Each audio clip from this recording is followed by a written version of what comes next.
Hello, family and friends. I'm Lakeisha D. Howard, and I am running as an independent candidate for the Texas House District 124.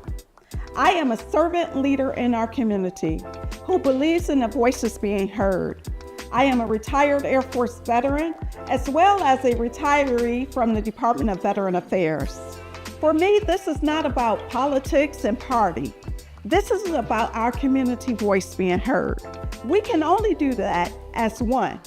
And that's why I have elected to run as an independent versus being tied to a particular party. I am tied to our community, each and every one of you. I want to show transparency and accountability. I want our voices to be heard at our state capitol. I want us to show love and action because that's what brings community together. So vote for me in November 2026 as your independent state representative for District 124. I'm Lakeisha Howard. I love each and every one of you, and I cannot wait to hear your voice.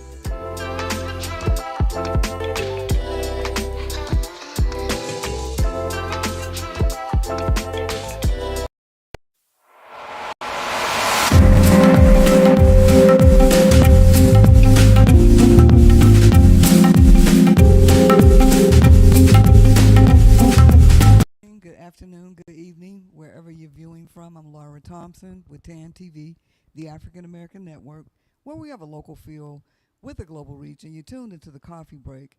And guess who I ran into again, and I'm just so super excited about having her back on the coffee break. Anywho, before we get started with the interview, can you just give me a little background information on you, who you are, what you do, where you're from, all that good stuff? Yes. Well, thank you so much again. It's so good to see you. It's good seeing you. So I'm Dr. Natalie Michon, and I coined myself as your CLO, your favorite Chief Legacy Officer. Wow. And I'm just here to help families be seen, safe, and prepared in the event of chaos, emergency, death. But that's what I do day to day is help families be prepared. Wow. Yes, so I created a platform called Heir Tight, HEIRTIGHT. I love it. And it's a secured ecosystem, a secured virtual vault that stores, manages, and communicates all of your life, legal, and business documents. So, in the event of emergency, chaos, death, you or your family have access to the key documents you need to have access to. At the time, you need to have access to them. Wow. Wow. Yeah. So kind of walk us through the steps of how it works. So I have an app and I put all of my information on there. Mm-hmm. So in the event that something happens to me, how do you connect that to your family members, or how do they get access to it? So, great question. So, right when you sign up for Heir Tight, it walks you through. Well, first of all, you can sign up with a 14-day free trial. Okay. So, you can get in there and touch, see, feel it. And in those 14 days, you're going to get some emails from us to help you walk you through and onboard you. Okay. But the first thing that you see when you sign in is an onboarding questionnaire. So, it's going to kind of ask you a couple questions.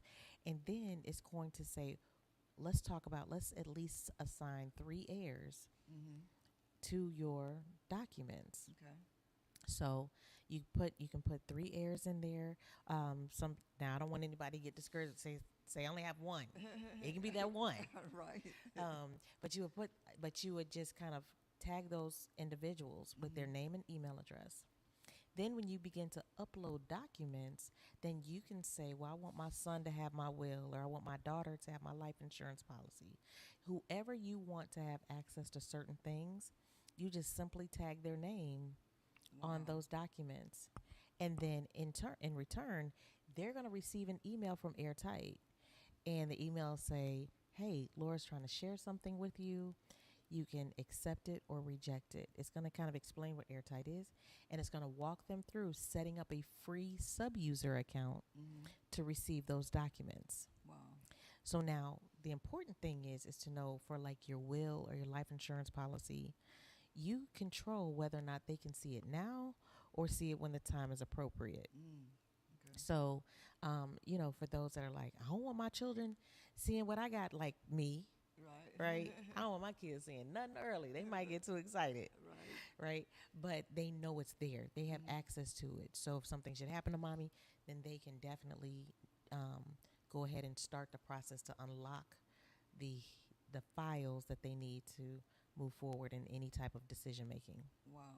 So the name of the product is Airtight. Airtight. I like that name. HEIR Right, not TIG. AIR, Right. HEIR for heirs. Yes. So, so again, so you have this app set up. You have all your documentation in there, and so when that time comes that it needs to be accessed, does there have to be an attorney involved, or how does that work? Well, everybody's estate is a little bit different, right? So it just kind of depends. You know, the key is to make sure that the documents are somewhere that you can quickly access. So now, if it's a complex situation where you do need an attorney involved with with your assets, then then you can leave those notes for your heirs to say, hey, contact attorney such and such for XYZ. Contact you, right? So it just prepares your heirs to have more answers than questions if Okay. something should happen. Okay. So, so does everybody have access to what they get? What everybody gets? Like, okay, so say for instance you're leaving your son the car and your daughter the house. So does everybody have access to the same information?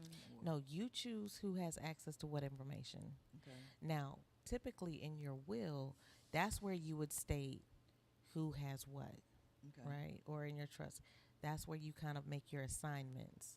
So, but as far as the actual access to the documents or the information, so for example, if you are leaving your daughter the house and you're leaving your son the car, then you can at least say, oh, okay, well, the deed to the house, you can tag your daughter to the deed to the house, Okay. and then you can tag your son to the title of the car. Right. So when you upload all of these documents in Airtight, then you choose who has access to which documents. Wow. So, so, and sometimes it happens if there's some family discord, and Oh, you. that happens a lot, unfortunately. So how do you? That's why I was asking about an attorney being involved. Is there some designated person that's kind of oversees the whole thing, or? So we're going to ask you, we're going to walk you through, if you don't have a will, a living will, or a power of attorney, you can do those things in your Airtight account. And those are some of the things that the system will prompt you and ask you. Who's your executor? And that means who's going to speak on your behalf, right? An executor can be an attorney. An executor can be your oldest child. An executor can be your sister. Whoever that you choose that you trust that would handle your affairs appropriately is your executor. Okay. So, but when you're doing those documents like your will, your living will, or your power of attorney, it's going through a AI writer, an AI legal writer that makes sure it's going to ask you appropriate questions to the answers that you're giving it. So, so after the fact, if you just have a will, you may have to take that will before probate. And probate is simple. It's just really the judge saying, "Oh, okay, we're acknowledging that this will is valid. Now you guys go ahead and do what you have to do by the will." If you don't have a will, then that's where you're going to have some issues. And then when the court systems has to figure it out, the court system can bill up to 40% of your assets. Really? Yeah. Wow. Because they're like, oh, okay, since y'all couldn't figure it out, and since the person that passed away was not responsible to lay it out, then leave it to us and we're going to tax you for that. Wow. So, but if it's laid out, then you get to keep everything. If it's laid out, then you have great chances to just have a simple, smooth transition of properties and assets. Wow. Wow. The government's something else. It just. Oh yeah, they're gonna be like, we getting ours. I know. Wow. And But not it's theirs. just so Right. simple for someone just to do a simple will, which I will tell you, 2/3 of Americans don't have a will, Wow. right? So what are for the viewers or people that don't know, what would you put in your will? So your will is just kind of saying, these are, this is what I have. Mm-hmm. It can go all the way down to, I mean, from property to bank accounts, any kind of asset, to um, china, your cutlery, right? To pictures, to photo albums, to jewelry, Mm-hmm. to recipes, right? So your will is basically saying, this is my will that I want done, Wow. right? And then it talks about how to distribute those things. Now, I will tell, even if you have a life insurance policy. Now, if you have a life insurance policy, you're going to list your beneficiary, right? But then when that policy is reviewed, then, and I tell anybody, when you're doing your will, even if you have children and you're laying out your who gets what, all of your assets, and you're laying those out, Mm-hmm. if you have children that you you may say, I'm not leaving them anything, Wow. then really technically, to make sure that your will is seen out the way you desire, then you should leave that child $1 before you leave them zero. You leave them one. That way you're telling the courts, no, I'm aware of this person. I Mm-hmm. did not forget this person, and there's no dispute about how much I want this person to have. So at least just leave them $1. Wow. That should cause a little havoc. Yeah, now that would be, I wouldn't even want to sit in that I room know, right? to say Wow. to be in a will reading, and they're like, okay, you get 20,000, you get 15,000, you get the house, you get the car, oh, and you get $1. $1. Wow. But if you don't do that, then it leaves room for the court to review and say, well, wait a minute, did they forget this person? And they're going to ask more questions. Well, they could have forgotten this person, so Mm-hmm. we may need to look at revisiting the asset distribution. Wow. Wow. That's interesting.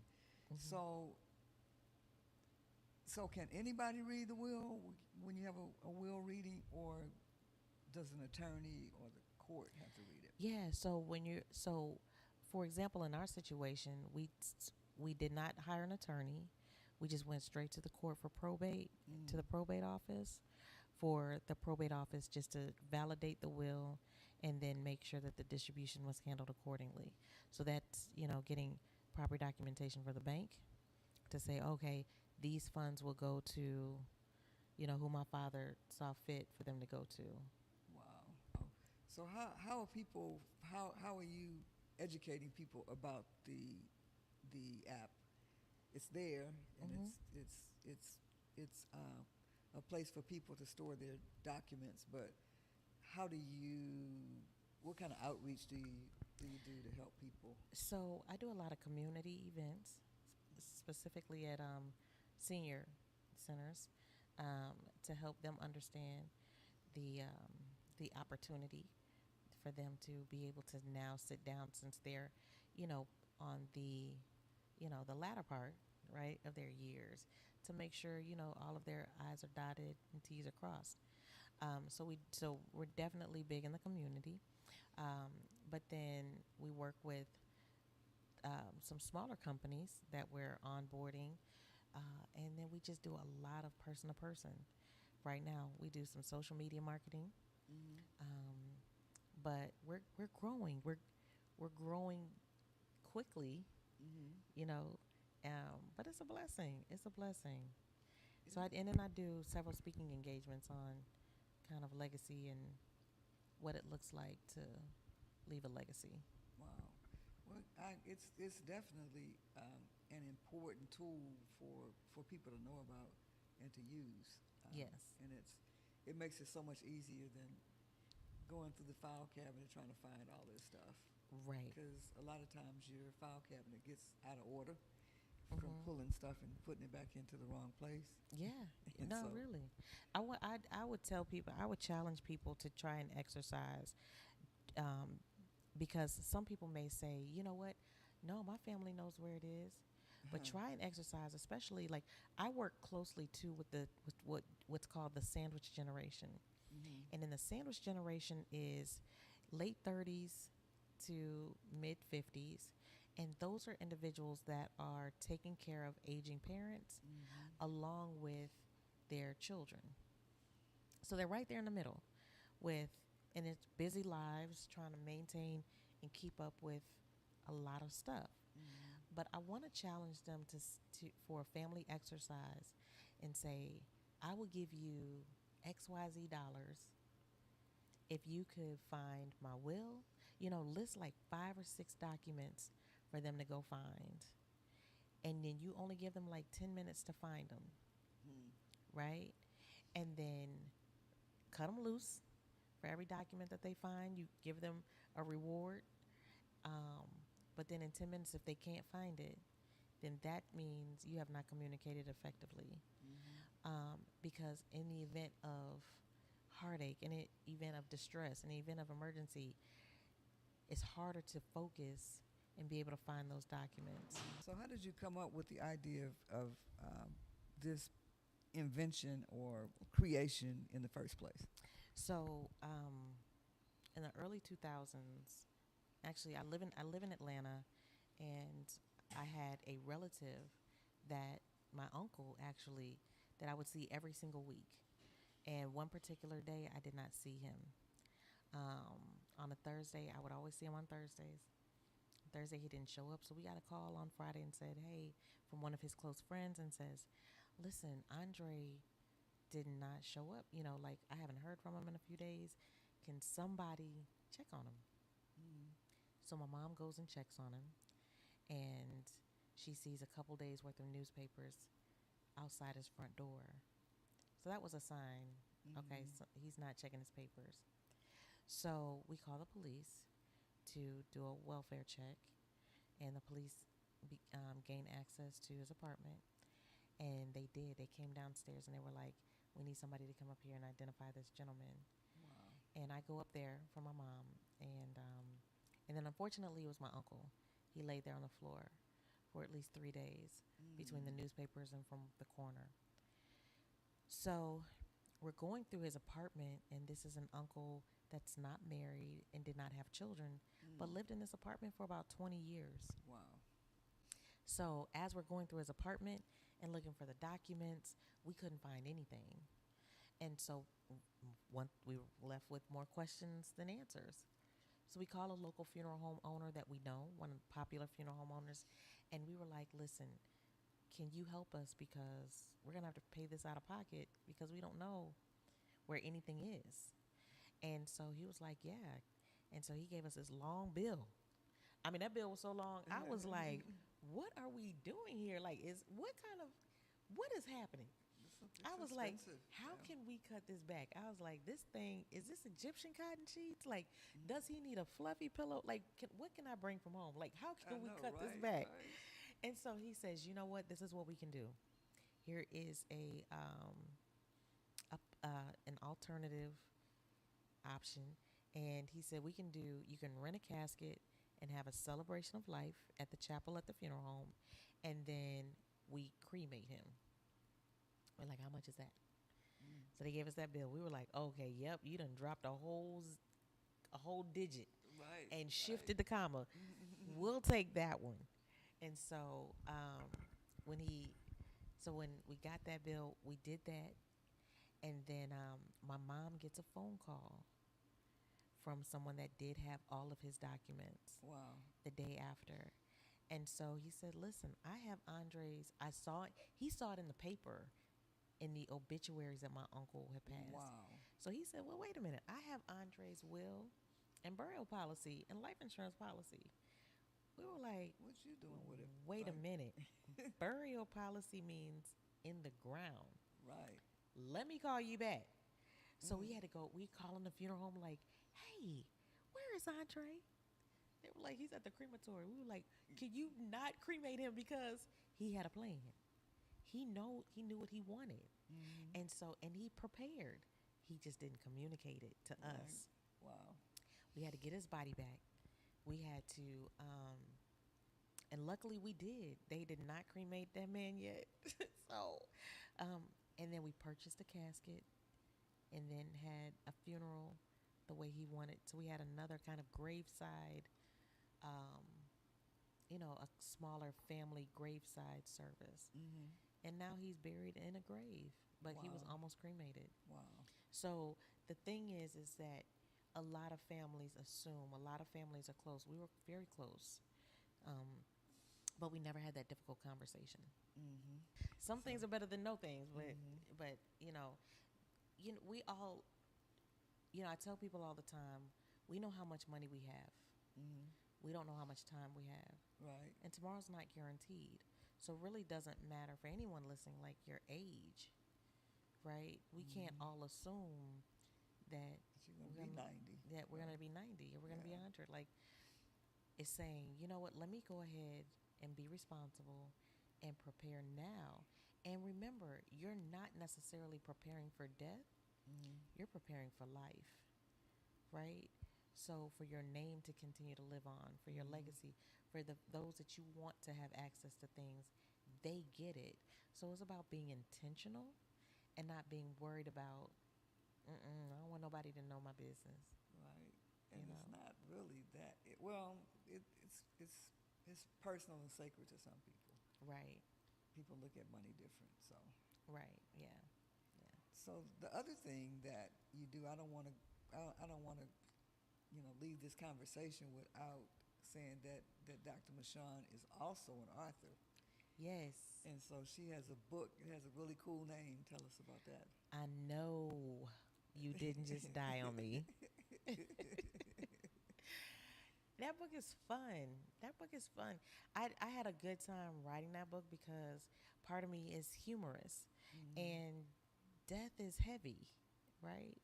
So instead of just thinking about death, it's kind of like it does. It's saying, let me just figure out how I'm about to be responsible out here in these Mm-hmm. streets. So it Right. has like a little level of humor in there, but it's still serious things that you can do right now just to check off your list to say, oh, okay, I've contacted the bank. If you're an entrepreneur, how can you handle or things that you should do as an entrepreneur? If you're a solopreneur or even if you have business partners, how do I handle those things? How do I navigate through that? So simple things that you can do right now, Mm-hmm. um, you know, that are free. Number Right. one, several things that are free that you can do right now, just to kind of say, you know what, I'm on top of my stuff. Wow. So it's almost like prophecy. You wrote the book, and then you had an experience that caused you to create the app. Yeah. I had the experience first, um, and then I spent years, I spent years saving money for the app, and then just this year, I the book came out, and the book came out basically a spinoff from. I would come across so many people that say, "Oh, I don't need this," Mm. and I'm like, I started asking questions. I was like, "Do you have this and this?" And they were like, "What is that?" And I'm like, "You do need this." So, so it just kind of educates our community, especially our community, on things that nobody may have taught us or nobody may have taken the time to educate us on. Mm-hmm. So it's like, let me help you. Because there may be a few things that you just don't know that you can just do, Mm-hmm. even to save maybe on some taxes or things that you can do, because in our community, we start over every generation Mm-hmm. because Yeah. we don't do proper communication or proper coverage. Mm-hmm. When I was in my 20s, I worked with a young lady. She was not African American, and her and her husband got married, and the family, they had this huge house, and where we were working, it wasn't. We didn't make a lot of money like that, based on the house that she got, but her family passed the house on to her, and I'm like, really? Mm. Mm-hmm. I'd never heard of that. Yeah. So they set them up, and you can do that through a lot of financial tools, they set them up for, where they didn't have to worry about paying a house note or having a car note and all that stuff. And I'm like, wow, I wish my family would have done that for me. Yeah, absolutely. And they were still alive doing that. So imagine, once they passed away, if they passed away before the kids, the other benefits that they would receive as a result of that. So it's important, So get the book, Sean. Do you have a book with you? I do, of course. So this is the book. Wow, that's a beautiful cover. Yes, and it's cool. So I know No has 3 W's. So if you search for it on Amazon, but it's exaggerative. However, I've stood over a casket like, I know you didn't just die on me, right? And I did not have I didn't have all the questions answered. Just kind of like, can I rewind time just to ask you some of these questions, even if it's family stories or just different family relatives? Are those some things that I could have done? I know, or I wish I would have done while they were still here. Wow. And I just didn't do it. So, we need to get it together, y'all, and Yes. get the book. Where can they find the book? I know you didn't just die on me. Actually, you can go to nataliemichon.com, NATALIEMICHON.com, and buy the book. Okay. And also there's a tab on there too to go to Heir Tight. So they can get the book and get Heir Tight. Right. And to you can get a 14-day trial on Heir Tight Exactly. to learn how to do it, figure everything out, and upload your documents so that your family will at least not have that worry. Exactly. In the event that you should pass away. Yes. So, wow, you've been tuned into the coffee break. I've been hanging out with Dr. Natalie Michon. Most people aren't concerned about hair loss until it affects them or someone they know. But we care. Hi, I'm Kayla Martell. If you're a woman with hair loss or thinning hair, like me, please listen carefully if hair loss is a common problem for many women who don't know where to turn for viable solutions. Until now. To learn more about the newest professional solutions for your hair loss, it will change your life. Contact the professionals of Trinity Lace Wigs, changing lives one head at a time.